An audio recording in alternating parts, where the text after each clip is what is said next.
আসসালামু আলাইকুম ওয়া রাহমাতুল্লাহি ওয়া বারাকাতুহু। আসলে আমি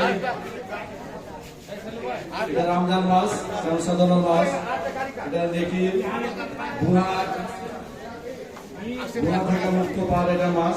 এই মাসে যদি আমরা গুনাহ মাফ করতে না পারি, এটা আমাদের থেকে এত হতভাগা দেওয়ার কেউ নাই। আমরা চেষ্টা করবো সকলে জায়গা থেকে আমরা শ্যাম পালন করবো এবং আমরা এসব অনুষ্ঠানে, এসব প্রোগ্রামে ইসলামের কোরআনের আলো গোটায় সারা বাংলাদেশে, বিশ্বে যেন ঘরে ঘরে যেন পৌঁছে যায়, এটা প্রত্যেকটা মানুষের একজন মুসলমানের মূল দায়িত্ব। এটাই যদি আমরা করতে পারি তাহলে কিন্তু সমাজকে আমরা এগিয়ে নিয়ে যেতে পারবো, আগিয়ে নিতে পারবো।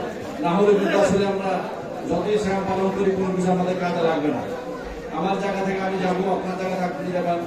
আমরা চেষ্টা করবো সকলেই যেন আমরা এই ধরনের ইসলামী প্রোগ্রামে, ইসলামী আলোচনায় সব আমরা অংশগ্রহণ করতে পারি। আর এই যে ছোট ছোট বাচ্চারা যে কোরআনের যে বাণী যখন তারা পাঠ করে তখন মধ্যে হৃদয়ের মধ্যে ঢুকে যায়। জীবনে এত টাকা পয়সা সবকিছু দাঁড়িয়ে কিন্তু তৃপ্তি পায় না। যখন কোরআনের বাণী পাঠ করা হয় তখন মনে করলাম জীবনে কি করলাম, এই হাফিজ হলিবেন ভালো পেতাম, তৃপ্তি পাইলাম। আসলে এগুলো আমরা চাই সকলে যে আগে আসবেন আপনারা, এবং আমি আমার জায়গা থেকে যতটুকু পাবো চেষ্টা করবো। আর এই যে প্রতিবন্ধী মানুষ এবং যারা ক্যান্সারে আক্রান্ত, আরও কিছু সামাজিক কাজে, ইসলামের কাজে আপনি যে মাধ্যমে হোক আমার সাথে যোগাযোগ করবেন। আমার সাহায্য মতন যতদিন আল্লাহ আমাকে বাঁচাবেন ততদিন আমি সহযোগিতা করে যাবো। আমার জন্য দোয়া করবেন, আমার পরিবারের জন্য দোয়া করবেন। আমার কোনো কিছু রাজনীতির কোনো বক্তব্য নাই, রাজনীতি করার আমার ইচ্ছাও নাই কোনোদিন। মনে হবে যে সারা কন্ট্রাক্টারের উদ্দেশ্য করে আরো তো বিভিন্ন কন্ট্রাক্টার দেখেছি, কিন্তু উনি তো 3 বছর আগাচ্ছে।